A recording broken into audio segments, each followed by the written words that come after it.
মুহাম্মদ, তুমি চাইলে মারতেও পারো, বাঁচিয়েও রাখতে পারো। বিষ্ণু বললেন, সুমামা, এই দুনিয়াটাই শেষ নয়, আখিরাতে বিশাল এক জগৎ পড়ে আছে। তুমি যদি শাহাদা বাক্য পড়ো আমাদের ভাই হয়ে যাবা। তোমার সেফটি সিকিউরিটির দায়িত্ব আমাদের। আমরা তোমরা সবাই মিলে এক। তারপর একে একে বিশ্বনবী তার সাথে ইসলামের সৌন্দর্যগুলো তুলে ফেললেন। সালাত কি, যাকাত কি, এগুলো বোঝালেন। বাড়িতে যেয়ে বললেন সবচেয়ে ভালো খাবার রান্না করো। একজনকে দিয়ে মসজিদে পাঠালেন। যুদ্ধবন্দির সাথে কি আচরণ দেখছেন। এরপরের দিন বিশ্বনবী আবার তাকে ইসলামের দাওয়াত দিলেন। তারপর বাড়িতে এসে একজনকে বললেন, যাও আমার ওই উটের দুধ দহন করে তাকে এক পেয়ালা গরম দুধ দিয়ে আস।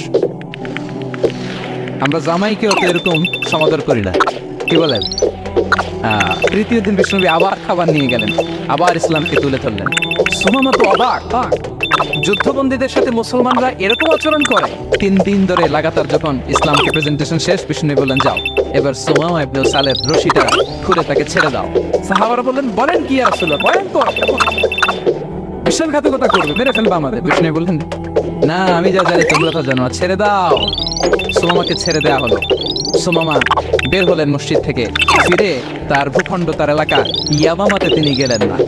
মদিনার মসজিদে নবীর পাশে খেজুর বাগানের পাশে তিনি অজু করলেন, গোসল করলেন, অজু করলেন। এরপর ফিরে এসে বিষ্ণুনবীর সামনে দাঁড়িয়ে বললেন, আশহাদু আল্লা ইলাহা ইল্লাল্লাহ ওয়া আশহাদু আন্না মুহাম্মাদান আবদুহু ওয়া রাসূলুহু।